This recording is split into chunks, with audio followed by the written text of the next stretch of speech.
Well, hello. Good afternoon, everyone. Welcome back. Welcome back. It is Wednesday afternoon, and it is one of my favorite days of the month. This is our breast sleeping Q&A. Back with you all live. I'm Shari Criso, and I'm here with my very good friend and partner, Rebecca Michi, to talk all about breastfeeding and sleeping again with all of you. So we're going to give it a minute, let you all jump on. I just heard the rain start outside, Rebecca. It is a very gloomy day here in New Jersey. It's been raining for a few days already, you know. Oh, it has. That's It crazy. has, and summer, like, it's not what we want, but it's good for the trees and it's good for the grass and everything Keep looks telling yourself that. extremely green. I'll say that. Everything's very green right here. But hi guys. Hi everyone. They're all jumping in. Hello. Yes. Yay. Hopefully you all got your reminder. I'm hoping that you enjoy getting these announcements and reminders from me.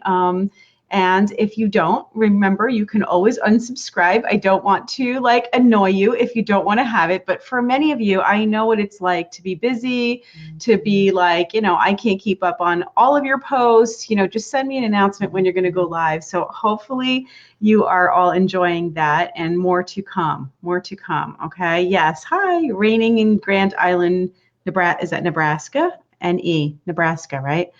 Yes. Hi, Corey. All right. Fantastic. Yay. Everybody's jumping on. So here we are again. It's our breast sleeping Q&A. We absolutely love doing this with you guys. And that's why we were originally doing it one time a month.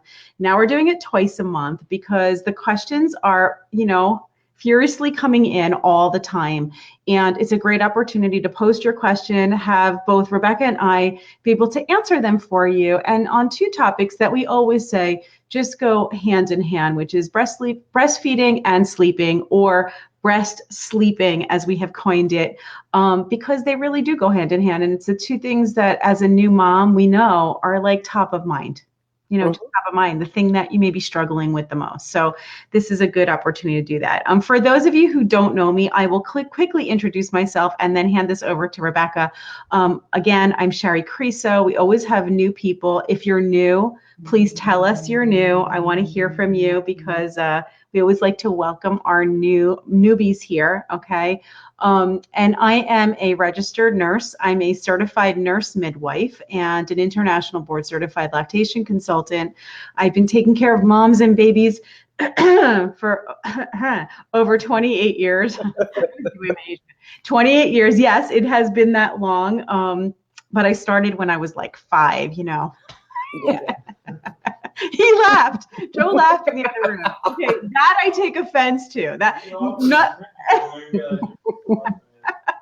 He said he was going to offer me a drink. Maybe I need a drink after that. But 28 years of really working in every capacity to support moms and babies and dads, families, which has been my mission ever since I, was in college as a nurse and delivering babies and taking care of moms prenatally through their prenatal visits and then breastfeeding. And that's really become the place where, after I had my first baby 16 years ago, I really realized that is where moms need so much support and where I had more to offer. And so went into that as my specialty. So here we are. Rebecca, introduce yourself. Let everybody know who you are too. My name is Rebecca Michi. I am a Seattle-based children's sleep consultant and author. And it is lovely and sunny here today in Seattle. So we had a switch. I can't believe you're saying in Seattle it's lovely and sunny, and here summers are amazing in Seattle. We have not had rain in over a month. Summers are just really beautiful in Seattle. That's why everybody stays the other 9 months of the year, because there'd be some reason you'd stay. That makes sense. Yeah. I've been working with families for over 20 years. So I obviously started when I was 7, working with families, as I am just 27. I'm a gentle, no-cry sleep consultant. I'm using much more hands-on gentle techniques. I'm also very realistic, a sleep consultant, understanding that babies are kind of supposed to wake. And I'm not going to give anybody any sort of false promises on that we can get your 6-week-olds sleeping through the night. Or what's that crazy book, 12 Hours by 12 Weeks? No. Which crazy book? There's so many. So there are so many crazy books. Mm-hmm. There's one which is called 12 Hours by 12 Weeks. And they'd say in that they can get your 12-week-old sleeping 12 hours at night. Completely bonkers. That's not me. Yeah. I think that that's honestly quite cruel to everybody involved. So that's me. I love coming here twice a month and teaming up with Shari and giving people and moms and families just some real honest support that I think we all need. Parenting is hard, and we're all bombarded 24 hours a day on Instagram and Facebook about how perfect everybody's showing us. And we're kind of the anti-perfect. It's true. When it comes to actually that side of parenting. And I know that Shari and I both like to be really, really honest and commiserate when things are hard, but celebrate when things are good. Yeah, no, I love that. I love the way you put that. And it's so true. You know, we are not here to give you false promises, but to help you in your confidence and in your longer commitment to what you're doing, knowing that this is the best for your babies and for yourselves and for your families. And sometimes just knowing something's normal makes it that much easier to go through. You know, even when you're tired, even when, you know, it feels like, oh my gosh, no, I just nursed the baby, it's time again. And to know that there's each day things change, that it doesn't stay the same, that, you know, babies grow and children grow. Rebecca and I both have teenagers. So we can tell you that, you know, the problems they do change. They definitely do change. I can't wake up my 14-year-old at noon. He's been sleeping now that it's summer.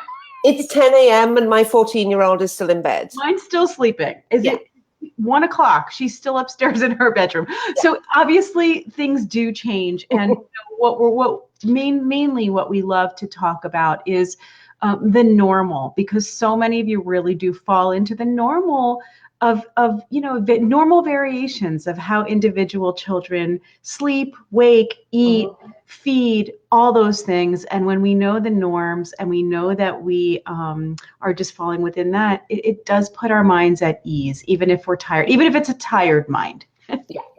Even if it's a tired mind. So hopefully that helps. Yes. So welcome everyone. Everyone's here. I want to just thank our amazing partners who make all of this possible. Today it is Earth Mama Organics, who I absolutely adore. I use their products myself every single day. This is my deodorant. Rebecca knows because I was putting it on. You just put it on. In all honesty. And using their belly butter on my face, okay, for moisturizer. I just love their products. They make the most amazing products for moms and babies from pregnancy through postpartum, childbirth, breastfeeding, and baby products. And, you know, they're just one of my favorites, all organic, all natural, toxin-free, really just, you know, sometimes you just know who's behind the brand and you go, okay, this I totally trust. Anything they make, I know what went in it. Not only did it not only did love go into this, but none of the other ugly ingredients that we want to keep off of our skin. What goes on our skin goes in. Okay, and so it's really, really important to pay attention to that. So that's Earth Mama.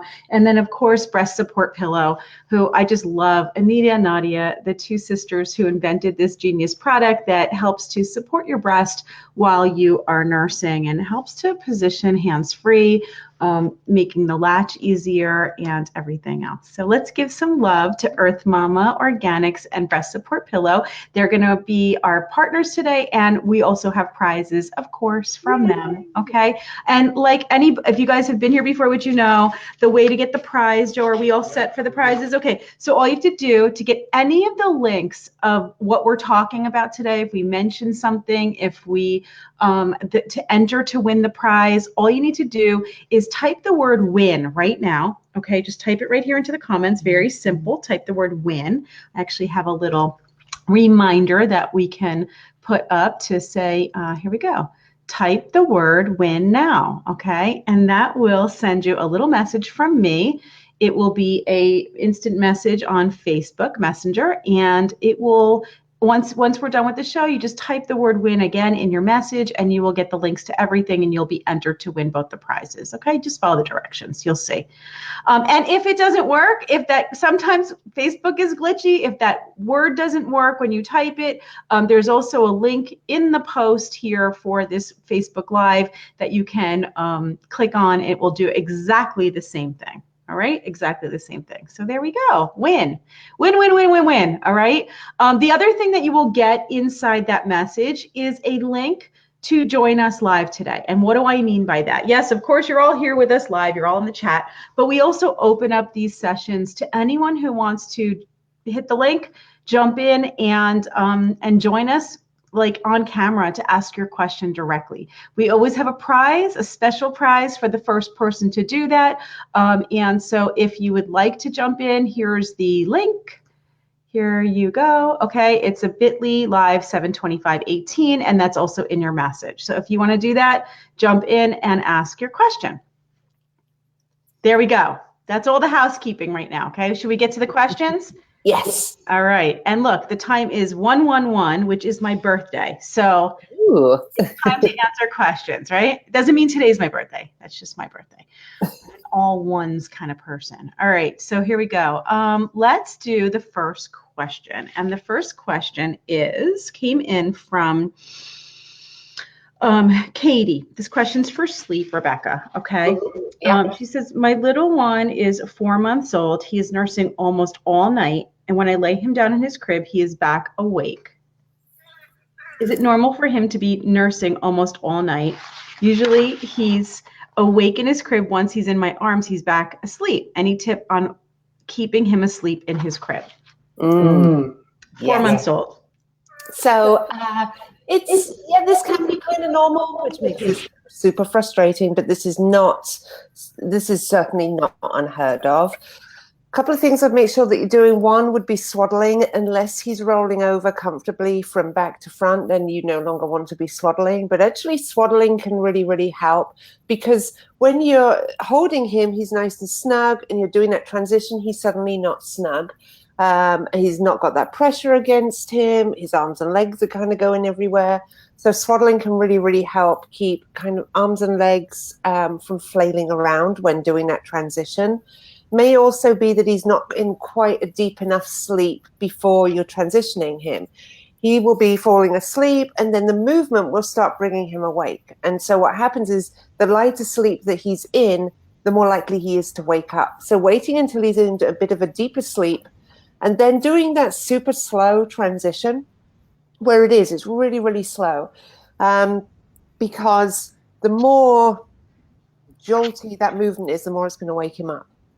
Then when he's laid down, keep your hands on him for a little while, helping him back down into a deeper sleep. You can jiggle, you can pat, you can shush, you can do whatever you want. But it may actually be the difference between him getting a long stretch of sleep and not. And I know you're sort of thinking that as soon as he's asleep, you've got to get him down because then everybody's back asleep much quicker. But that actually can be that he's just actually you're going to be awake for much, much longer because he's waking up, you've got to repeat, he's waking up, you've got to repeat. So making sure he's into a deeper sleep, slow transition. And then once you transitioned hands-on as well, making sure he's going back down into a deeper sleep can be the difference between waking up within minutes or waking up within hours. Yeah, absolutely. Swaddling is just, at that age especially, just really, it's going to help the baby. We did this 2 weeks ago with Love to Dream. We talked a lot about sleep, swaddling, because that's the swaddle blanket that has their arms up, and which we love. And it's going to help them to stop startling themselves. Why does the baby keep going back to sleep when you hold him? Because he feels swaddled. Mm-hmm. I mean, in other words, the baby feels held when they're swaddled. It's the other way around. So the baby wants to feel that comforting feeling of feeling held, which is what they felt in the womb. And so they like that feeling, and it's no surprise that they love to be held. How do we substitute ourselves for that, so we can get a little bit of shut-eye and not feel like we have to hold the baby 24. Some babies, agreed, Rebecca, wouldn't you, that some babies just need more of that than others? Totally. You know, it's an individual thing. So it's not like you have a baby that wants to be held and cuddled and soothed. It's not a bad baby. No, not in the slightest, not at all. And when you think about it, 4 months may seem like a lifetime. You may sort of think, I don't really remember what life was like before baby arrived, but it's still very, very short a period of time. And there's so much has gone on since your baby was born that they are still needing help transitioning to being more independent. And this is something that takes years for them to, we don't let our children move out when they're, a year old. It takes years to get them there. And it just sort of, I think, helping now by giving this sort of extra help, even though it is completely frustrating because you're tired, you're sleep deprived, you just want to sleep. That's completely normal to feel that way. Yeah. But if you can sort of be thinking of it as well, that actually in the grand scheme of things, this is helping my child become more secure, become more attached with me, have a healthier relationship with me. If you kind of start looking at it as well, whether that be that you're struggling to lay your child down or they're waking up a bazillion times during the night, it's just sort of giving you a reminder that actually this is okay, because sleep deprivation is miserable. It sucks. Sleep deprivation is used as a form of torture. And when you've had babies, you know why, because it is so, so effective. Yeah. And it's just the worst. It really, really is. And nobody's trying to dismiss your feelings of that real misery of sleep deprivation. I'm not trying to dismiss those feelings whatsoever, but just kind of look at it as well from the other side of all the good things that are happening when you're needing to be there and picking your child up and feeding and holding and snuggling.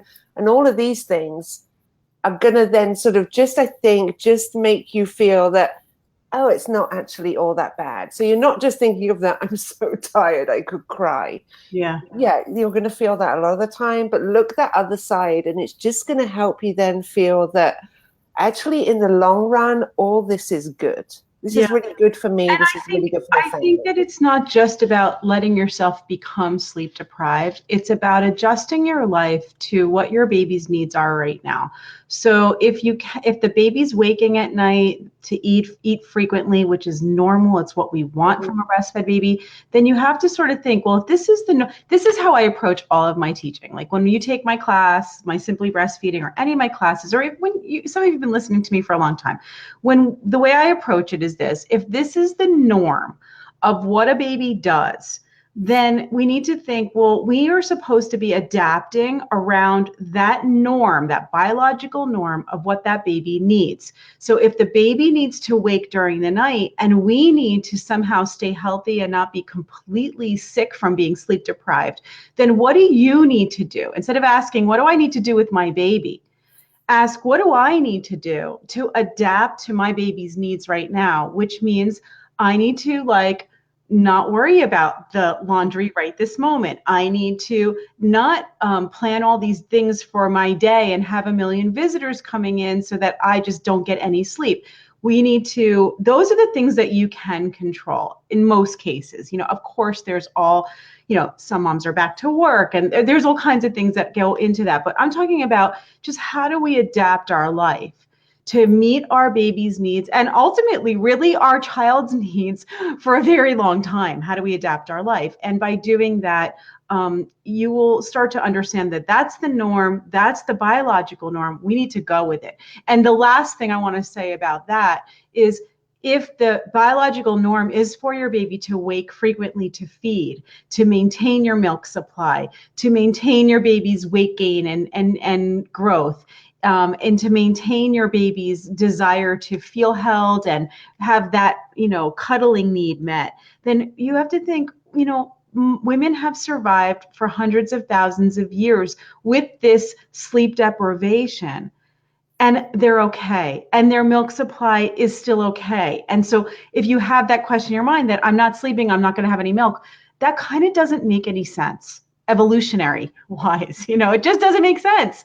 God wouldn't have given us this baby that needs to eat like this and then make it so that if they wake the way they're supposed to, we're not going to make milk. Yeah. Okay, and I'm just going to leave it at that because this is how I always look at so much of what we do as far as breastfeeding, sleeping. I mean, these are biological norms of our body, and if we can follow them, we can trust them.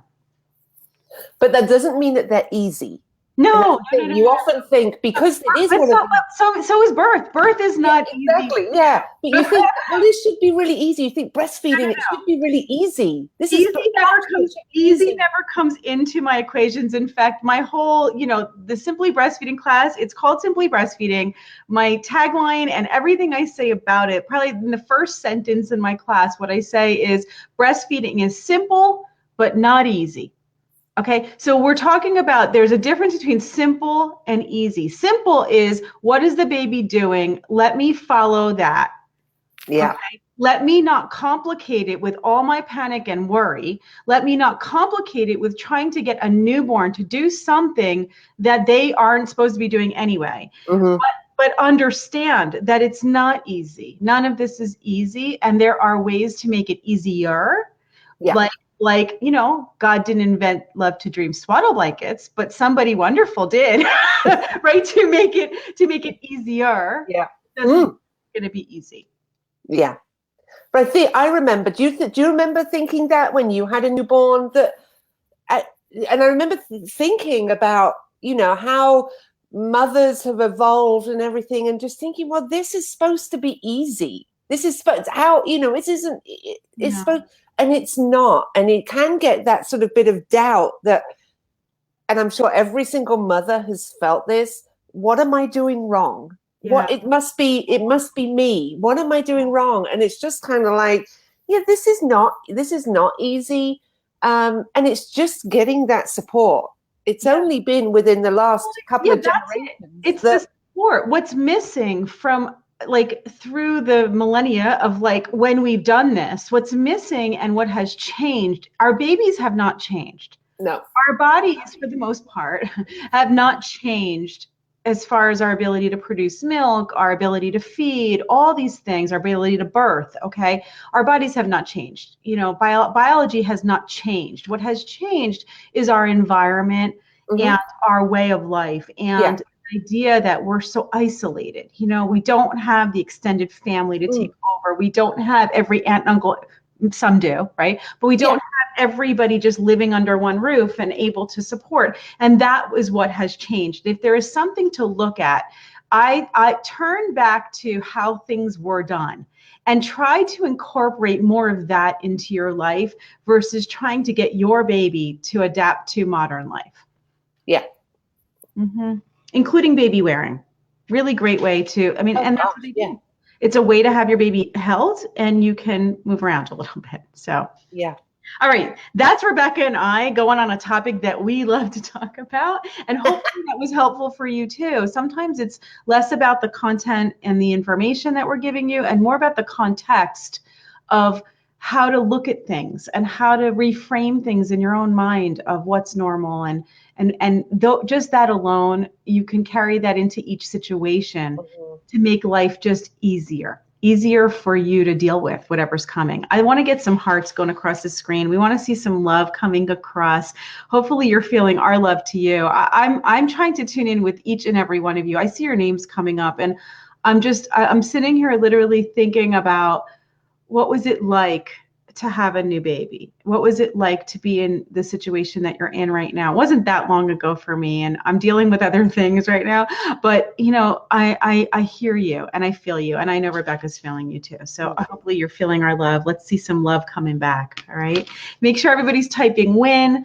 Let's make sure everybody gets the prizes today. Please comment here and tell me what you love about the Earth Mama. Let's pull them up for a second. Let's do that. All right, this is Earth Mama products, okay? And they have the most amazing natural deodorant that I love. I've been using. I love it so much. Their nipple butter, their booby tubes, their milk.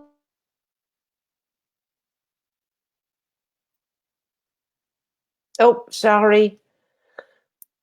You have frozen. Hmm.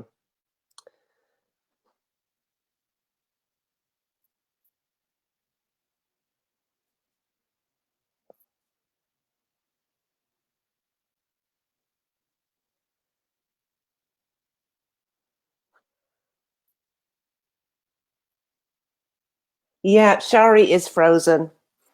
Okay, well, it looks like it's just me then.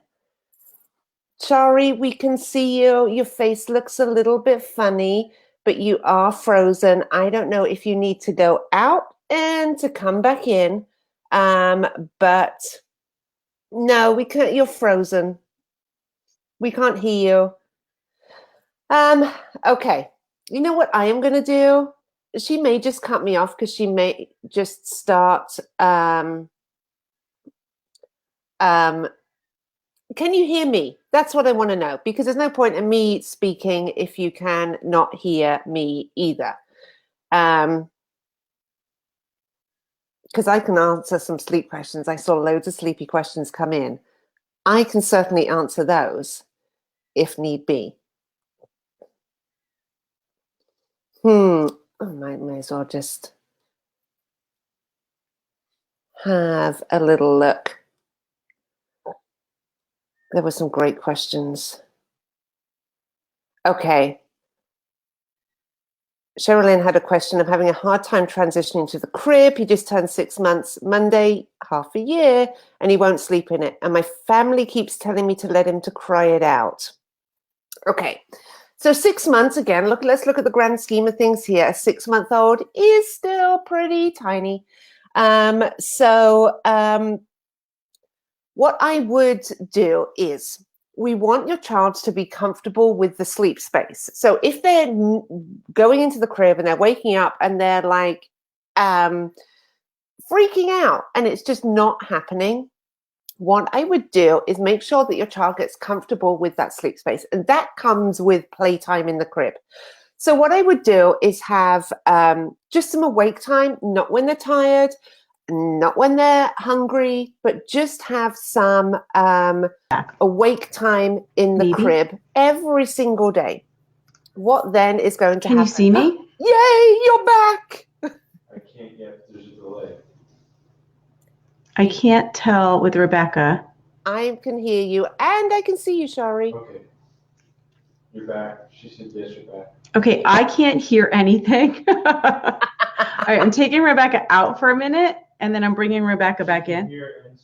She can hear and see me. Okay, now everybody could probably hear and see me. And you? All right, now we need to bring Rebecca back in. I don't know what happened just now. All right, it's still not working. Rebecca, I need you to log out and log back in, because I cannot hear anything. No problem. Let me do that. All right, let's try this. All right, so you guys can all see me. Is that what you're saying? You can all see me. All right, I don't know what's happening. I went completely, frozen there for a moment, and I couldn't hear Rebecca. I'm glad you were able to hear her. I'm going to bring her back now. Hopefully there she is. Okay, Rebecca, hopefully this is going to work. Oh my God, are you there? Yeah, I see you now. Yay. I don't know what happened. I was like, you guys were all having a party and I just couldn't get in the door. I'm like, everything's frozen. I can see you. Everything's frozen. Okay, good. And I'm glad they were able to hear you. So you're able to answer your question. Fantastic. Okay. Can I finish the question? Please finish. I was in the middle of asking. Whew. So playtime in the crib is really, really important. Not when your child is hungry, not when they're tired. They're tired. Just as part of your normal awake time, put a ton of toys in there. So that will actually help them get really, really comfortable with that space. Don't worry. Don't think that they're going to do this when it's sleep time, because you have routines. You have routines in place. And then just start small with sleep in the crib. It could be for one nap, first nap of the day. It's the first nap to develop around now, if it's not already. So first nap of the day, put that put your child into the crib, or start the night in the crib. And then you can increase the time that they're in the crib, sleeping there, as they get more comfortable with it. But when you ever make any changes with sleep, and that could be how your child is falling asleep or where they're sleeping, it's going to they're going to need a period of adjustment. It's the same way a lot of adults do the same. Whenever I go and stay in a hotel, it takes me a while to adjust to sleeping in a new space, and I don't sleep great. And that's the same for children. It is with practice makes perfect. So don't think that well, I tried it for one nap, it didn't work. This is not ever going to work. What do I do? It takes practice of keeping going. But it's not an all or nothing, and it never ever is. With sleep, you can say you can start with one nap, or you can start with the beginning of the night. And then as your child becomes more comfortable with that, they're going to sleep for longer stretches with that. But they initially need to be more comfortable with the space. And so that comes with that playtime. This is something that you can start from with a newborn. And then this is all regardless of whether I'm working with families who have really young children or families who have toddlers and preschoolers. The person that needs to be comfortable with that space. And so we always need to work on this. And it's something that I would continue doing for evermore, because we want them to be comfortable with that space always. So just some playtime in this where they're going to be sleeping, or doing this sort of a couple of times a week, can be really, really helpful in the long run. You need them to be comfortable to comfortably sleep there. Absolutely. Great. Fantastic. All right, good. Well, everyone's still here, and I'm hearing right now. Oh my God. It's not my day. It's like it started this morning, and here we go. Okay, I'm gonna do a breastfeeding question before I get bumped off or whatever. Okay, this came from Sandra. She said, my 3-week-old baby boy keeps vomiting after he burps for each nursing. Is that normal? I would say he throws up about an ounce of milk each burp. If he, it's like he nurses, then burps, then vomits. I'm afraid he's going to lose weight. Okay, so what I'd like to say about that is that some babies are just spitters. We call them happy spitters, especially if they're not having any other issue. In new babies, especially 3 weeks old like this, the sphincter that controls the milk from coming back up through their esophagus is weaker. And so if there's a lot of milk that goes down, there could be a lot that comes up with the burp. Okay, couple things that you can try is one, to make sure that you're burping frequently. Waiting till the end of the feeding, especially in a baby that burps and vomits a lot, is not a good idea, because you're waiting till there's just too much milk on top of that air bubble that needs to come up. And this will help to, the burping itself. Imagine, like, what does a burp do? It's contracting and it's pushing upward on that esophagus. So burpings frequently throughout the feeding is probably a good way to get that to minimize. The second thing is, after the baby's done feeding, don't lay them flat down. Keep them upright a little more, hold them, put them in a carrier, wear them after the feeding, so that it gives that milk a chance to settle and stay down. Just think about it, just gravity, okay? Just gravity. And then lastly, as long as the baby is not unhappy, they're spitting, they're gaining weight. I know you're afraid he's going to lose weight, but sometimes they can just, especially if they have an oversupply or a really heavy letdown, and the baby if the baby's drinking more because the milk is just flowing really, really fast, sometimes they eat more than they actually need and more than their stomachs can handle. So that burp and the spit up is actually a way to regulate, and bring back up what was actually not needed in the first place. You're going to go through quite a bit of laundry. Make sure that you just have extra onesies and extra blankets, and use some burp pads so that, you have something, you're not getting your clothes messed up each time. But even if you do, remember, this is really, really normal. I see Sandra here in the chat. She says, got it. I've been burping my baby more often than usual. Yeah, I think some moms really, I work with moms directly, and sometimes I'll see a mom who needs to literally burp 5, 6 times during a feeding, and I think burping is very underrated. It needs a lot more attention than it gets. It needs a lot more instruction than you think. And it's not just, put your baby up and start slapping them on the back and wait till after the feeding. You hear all kinds of myths when it comes to burping, that breastfed babies don't swallow air, so therefore they don't need to burp. Burp them after the feeding's complete. If they're sleeping, leave them alone. I don't agree with any of that. I really do think that babies need to get that air out. But when I say burp them, it's not really burp them, it's help them to burp. And again, it goes back to what we were just talking about, is like, your baby will know how to burp if given the right circumstances to do that. And babies need to be awake. They need to be not crying. Those two things will make it very difficult for the air to come out. You may need to stop the feeding very soon into the feeding. It could be just, like right after the letdown. It could be a few minutes into the feeding. And here's the ways to know that your baby needs to burp. You're looking for two signs, okay? One sign is the baby's starting to fall asleep.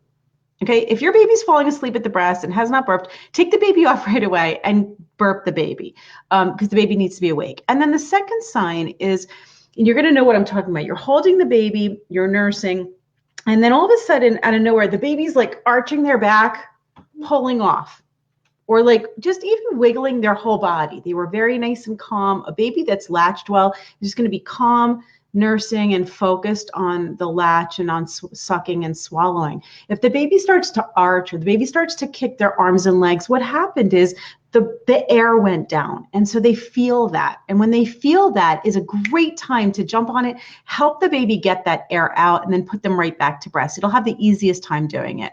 I also have my own unique way of burping a baby that I feel is much more effective. I have a great video that we were going to show you last time that we didn't get a chance to do it. I'm going to show you the video right now, and hopefully with today, with the way Be Live has been even last night. I did a live stream with JB last night, and like right before we went live, we could not get it to work. We had to switch platforms at the last minute. So, Sandra's saying, yes, Shari, my baby boy does do that with his back. Okay, Sandra, that is with the way he's communicating with you. That arching means burp me.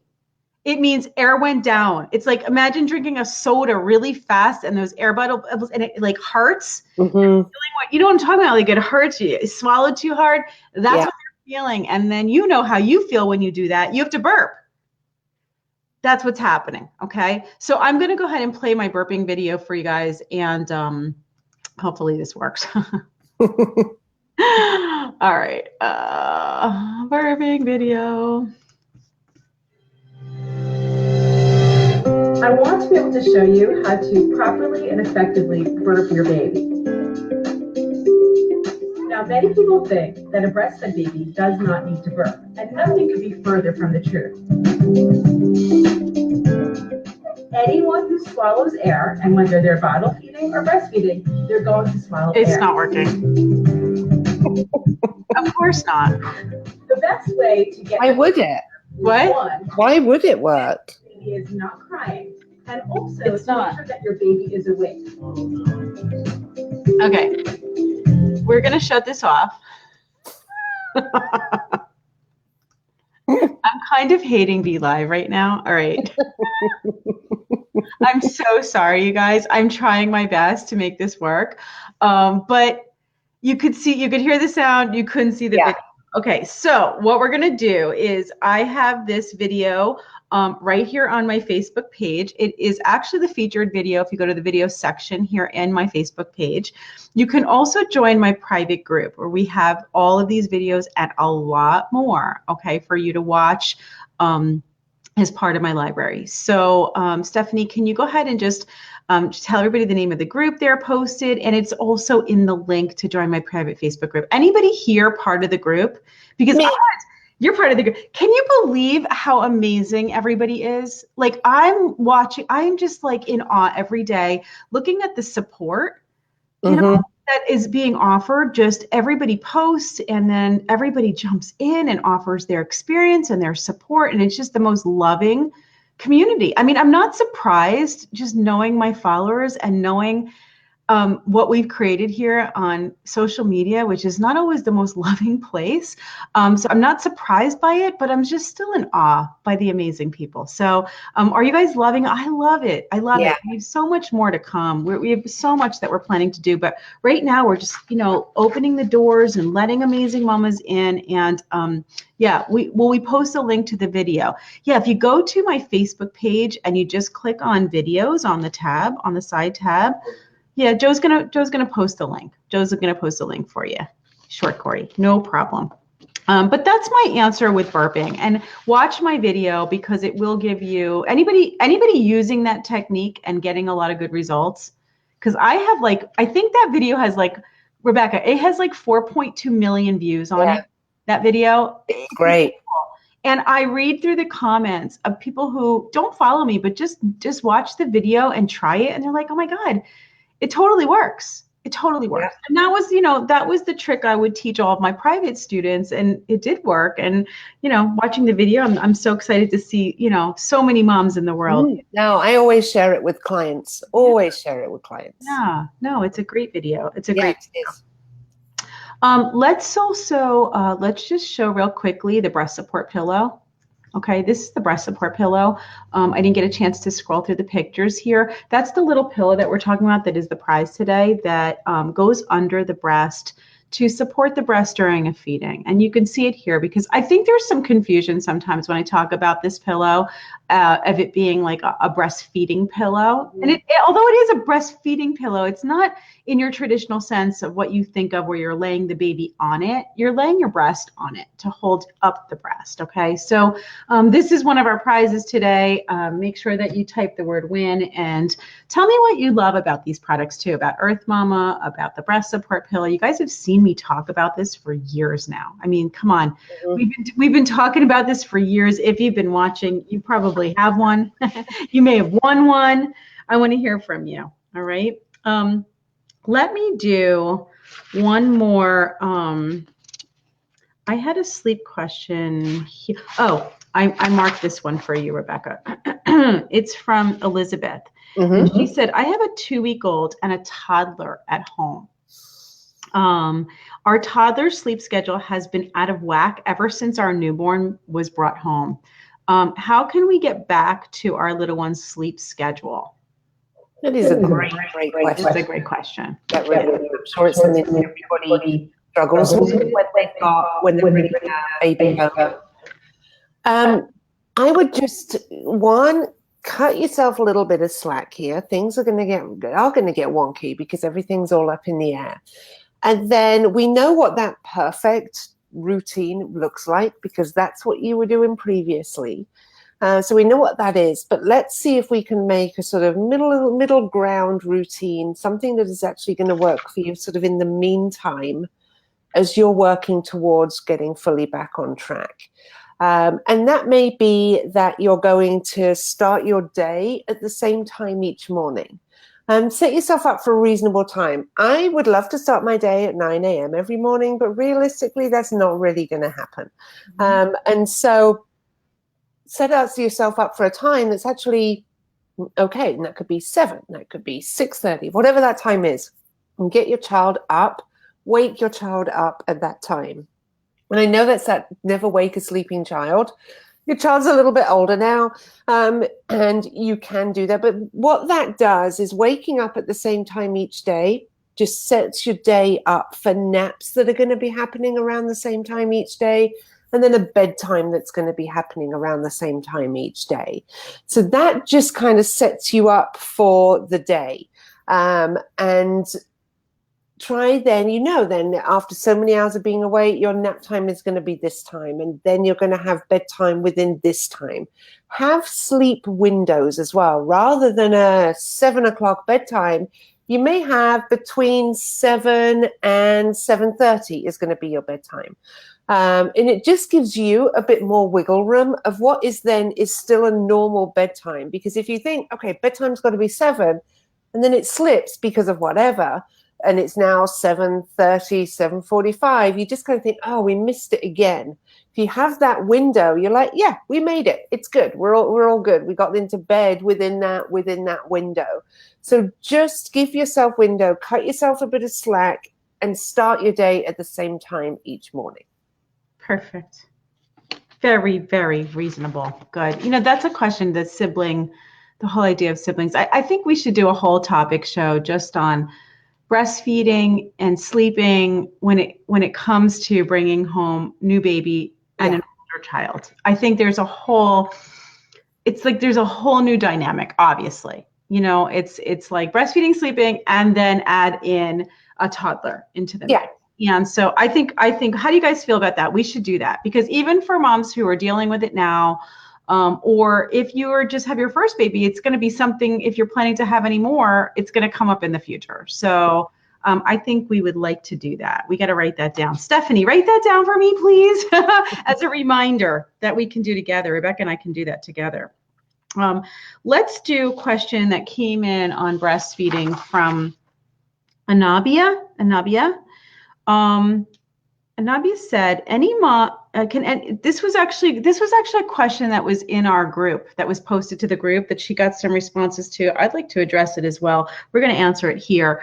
And yes, who just said they just applied for the group? Yeah, you have to answer a few questions, and then we will let you in. So it may take a few hours to get you in there, but you'll get in. Okay. The question was, what is the average weight gain of a baby in early weeks? Her baby's around 3 weeks old. She gained 25 grams, which is just a little under an ounce. Okay. But her pediatrician says that 30 grams, which is an ounce per day, should be gained. Should be. We have her next weight checkup tomorrow. She is exclusively breastfeeding her. Only one bottle of formula since she was 24 hours old, just to develop acceptance to the bottle in case of an emergency or if we go out. I give her just 2 ounces of formula if she still feels. So she's feeding 2 ounces of formula on top of exclusively breastfeeding 1 time per day, 1 time per 24 hours to keep the bottle going. Okay. So a couple of answers here. Now that I understand the question a little bit better. 2 things. One is let's address the weight gain issue, okay? Because this idea that the baby has to gain 1 ounce per day, when the baby's gaining 25 grams, which is essentially 0.8 of an ounce, okay?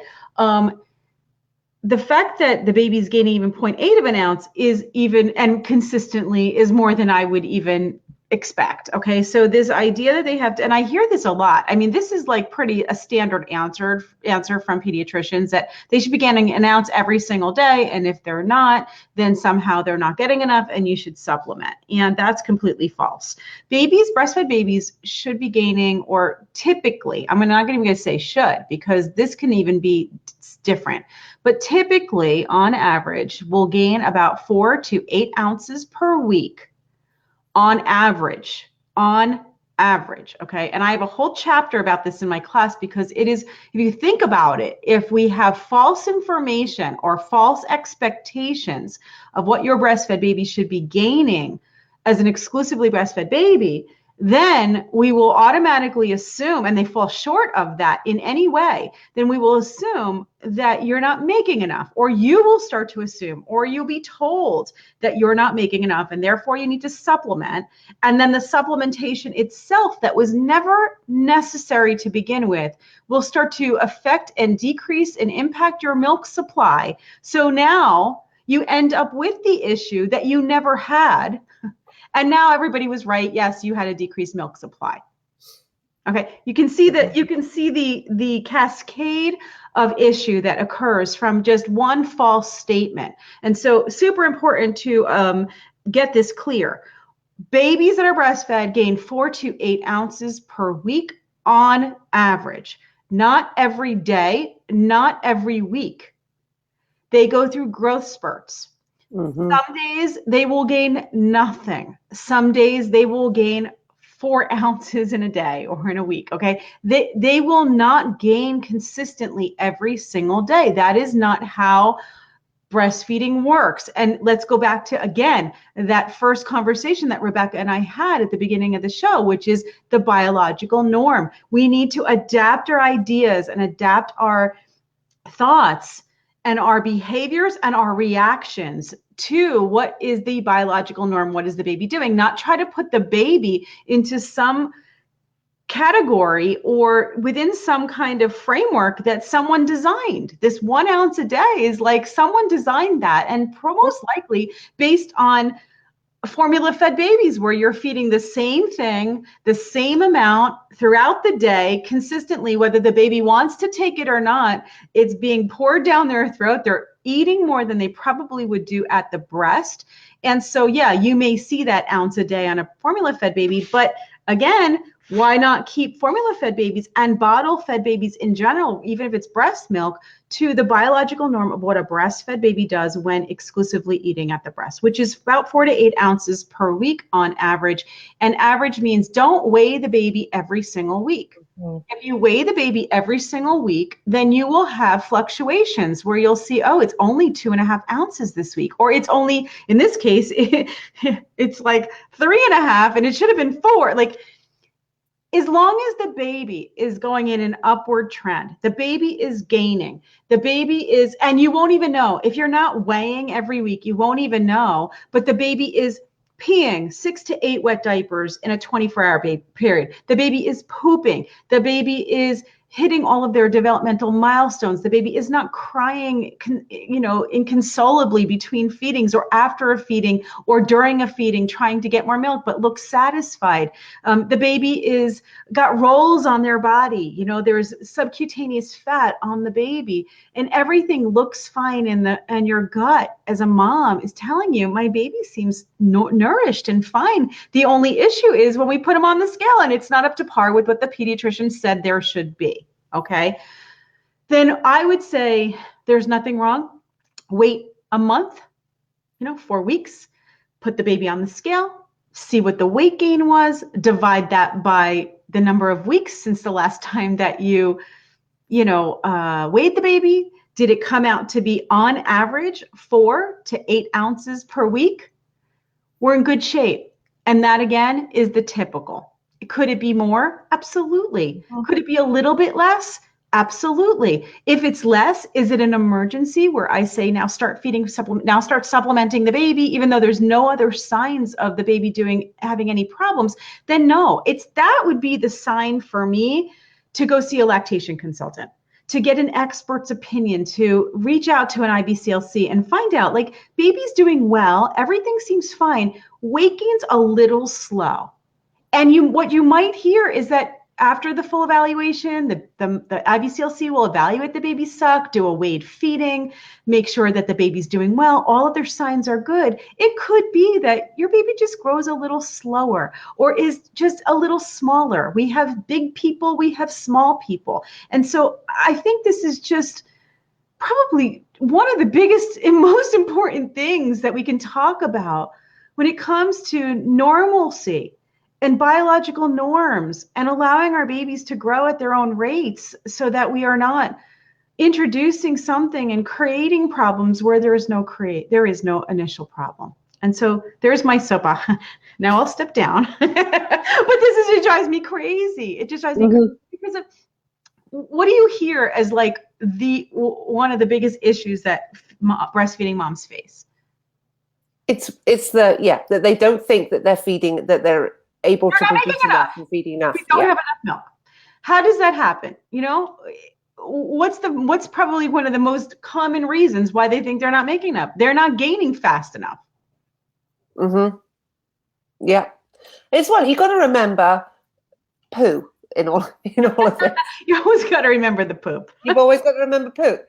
Because sometimes your baby won't poop for a day or two. And then when they do, the ones where it's all in their hair and you just think, how did that get from here to there? Exactly. They're kind of wear it and you just think there's just so much. Just think of how much that would weigh. So if you weighed your baby before that blowout and then after that blowout, there would be quite a big difference there. And so you've got to kind of think about that as well. When you're really narrowing this down to ounces, that's going to cause a variation there. If your baby is not pooped for 4 days, they are going to weigh more than when that finally kind of comes out. Absolutely. Absolutely. I'm going to post somebody's comment right here. Jocelyn. Okay. Weight gain was something I was kind of worried about. My 3-month-old gained just over a pound in a month, and I was worried it wasn't enough. Thank you. You are welcome, Jocelyn. This is exactly what I'm talking about, and you are not alone. 1 pound, okay, 1 pound is 16 ounces. That's 4 ounces per week on average. And I'm going to ask you to just answer it here in the comments, Jocelyn. Your baby obviously was peeing, pooping, doing well, milk's coming out. right? All those things seeming satisfied. And then this is the piece that had you question yourself. This is the piece that had you doubt your ability. This was the piece that had you start to think, do I need something more than what I have naturally to give my baby?